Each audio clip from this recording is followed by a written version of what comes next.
Hello and welcome to Mr. Fink's Vocab Unit 14 Level D PowerPoint. These are the words you should be studying and highlighting.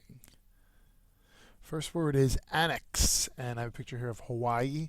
Probably, about 50, maybe 60 years ago, Hawaii was not part of this country, and then the United States government decided to annex it. This word actually has two pronunciations. It's actually ANNEX or ANNEX, and the one I've been saying the whole time is the verb form, to attach or to add or to incorporate. The noun form is pretty similar. It's an attachment or an addition. The synonym for this word is acquire. Next word is cleave, and you see a picture there of a cleaver with some meat. So maybe you have one of these in your house. Cleave is a verb. It means to cut or to split open or to cling to. There are no antonyms for this one, just a synonym, and it's adhere. Adhere. Cordial has two different forms of the word, an adjective and a noun form. And they're, as I said, very different. Usually when we have two different forms, they're pretty similar, but these are different. So cordial, the adjective, is in a friendly manner, hearty or cheery. See the people there laughing, having a good time over lunch. And then the noun form of it is a liqueur. So that's an after dinner drink called a cordial. And there it is sitting there on the table. Excuse me, the synonym for that one is warm, and the antonym is unsociable. Our next word is cornerstone. And we actually have this on our school. As soon as you walk in the, before you're about to walk in the building, there's a cornerstone that says the date that the school was constructed or began to be constructed. So a lot of buildings have this stone here on the corner, and it's the first stone that was laid. So it's a noun. It means the starting point of a building or the fundamental principle or element. Cornerstone. And the synonym for cornerstone is the base. Base. Next one is debacle, and I love this picture for debacle. It is, the big failure. A ship falling over would be a debacle. So debacle is a noun. It's an overwhelming defeat, a rout, or a complete collapse or failure. The synonym is disaster, and the antonym is victory. Devitalize is next, and this woman here is very sick. You see the tissues. She's laying in bed, it looks like. And devitalize means to make weak or lifeless. You know how you feel when you're sick. You don't feel like even getting out of bed. You feel so weak that you'd rather not even move. So there's your definition. The synonym for this one is invenerate. Antonym is enliven.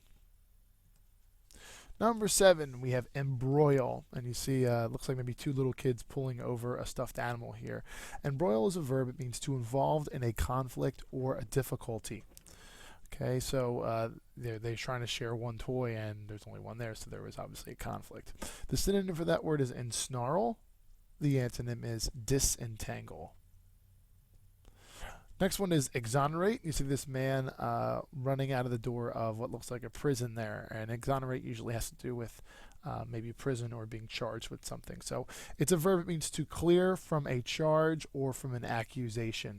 A lot of organizations are around now that try to help those people that were charged with crimes before there was DNA testing get out of those crimes because now the test is available. So they are exonerated. Synonym for exonerate is acquit, and the antonym is incriminate, to make somebody a criminal. Next we have is pronounced glib. Glib. It's not a long I, it's a short I. Glib. It's an adjective. It's ready and fluent in speech, thoughtless or insincere. So you see the woman just saying blah, blah, blah, blah, blah, blah, blah. Just never stops talking. You might know someone like this. I try not to be like this. Try to be a little bit engaging, so it's not just insincere, thoughtless talking. The synonym for glib is superficial, and the antonym is speechless. Haphazard is next, and this looks like a bulletin board of some sort, and there's just papers all over it. You can't even make 2 cents of it. It's crazy. So haphazard is an adjective. It's by chance, not planned, or lacking order. It's just there's no order to it whatsoever. Maybe like your bedroom, perhaps. The synonym for haphazard is slapdash, which was a vocab word earlier in the year. And the antonym, is deliberate, if it's deliberately in a certain place. Next is improvise, and this is a picture of Louis Armstrong, who's a famous jazz trumpeter and jazz musician. And jazz music fundamentally is improvised. There's no for instance, sheet music or anything with jazz music. It's very much made up on the spot. So that's what improvise means: to compose or perform without preparation. If I said, tomorrow you're going to make a presentation, you'd have to most likely improvise most of it because you wouldn't have that much time to prepare.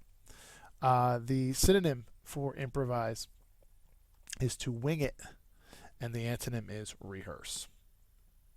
Incite is next, and this picture might be offensive to people in our country. This is how you incite wars or incite riots, is maybe possibly burning the American flag.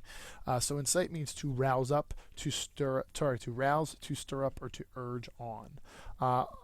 It's not this extreme, but maybe a coach or something would want to incite his or her players to play well at halftime by making some sort of a speech, okay, to get somebody kind of riled up. Okay, to incite, the synonym is to kindle, and the antonym is impede, which means to stop. Our next word is influx, and this obviously would be an influx of people on the beach. Definitely would not want to be spending time there. You wouldn't even have any room for yourself. So an influx is a coming in or an inflow. Beach communities, around Memorial Day per se, would be having an influx of people because that's when the summer season starts. You'd have almost like a migration of people coming in. The synonym is an inpouring, and the antonym is an exodus. Our next word is pallor, and I chose this picture because it's a man who has no color to his face, really. So a pallor is an extreme or an unnatural paleness. Okay, if you were maybe really sick, like we spoke of before, maybe in like a cartoon or somebody sees a ghost, they become really pale. That would be pallor. The synonym for pallor, bloodlessness, and the antonym is to blush. Our next word is pedigree, and oftentimes you hear this with animals, specifically horses and dogs, and that's why that picture is chosen. So a pedigree is a list of ancestors, a family tree, or the history or origins of something. Doesn't have to necessarily be animals, could be people as well. If you know your family tree, then you know your pedigree. Or, for instance, the kings of England and queens of England would have a pedigree. The synonym for pedigree is a lineage. Next is precipitous. Precipitous just simply means very steep. So you may have seen this sign on roads. Sometimes there's a car going down a steep hill, so you need to be careful because the hill is really steep, so you might lose your balance or lose your bearings when you're driving the car. The synonym for precipitous is abrupt, and the antonym is graded. If something's graded, it's not that steep. It's kind of like leveling off. Profuse is next, and this man here is profusely sweating. So profuse is an adjective. It's very abundant, given, or flowing freely. Some people, if they have a bloody nose, perhaps they would be bleeding profusely from the nose. So anything that's happening, there's a lot of something happening, or it's happening quickly, would be profuse. Extravagant is the synonym, and the antonym is meager. Reconcile is next. See Snoopy and his pal there getting a little hug. So reconcile is a verb. It means to restore to friendship, to settle. So possibly they were fighting and they kind of hug it out and make everything better. They're back to being good friends. Okay. The synonym there is to mend fences, and the antonym is antagonize, to be somebody's enemy. Next is shackle. Shackle literally means to put someone into chains. And then it says a noun that's usually plural could be the literal chain or to fetter someone. So the actual handcuffs could be called shackles, or the verb is to put someone in handcuffs could be to shackle them.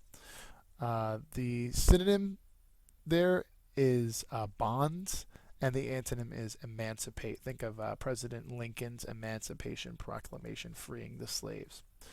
And finally, we have threadbare. And I know this is a trend, in fashion, but I always never really understood this. But threadbare, you see jeans like this, you could consider them threadbare. They're shabby, they're old, and they're worn. Even if you buy them new, they look like they've been old and worn out, with the threads literally able to be seen. So that's where you get threadbare from.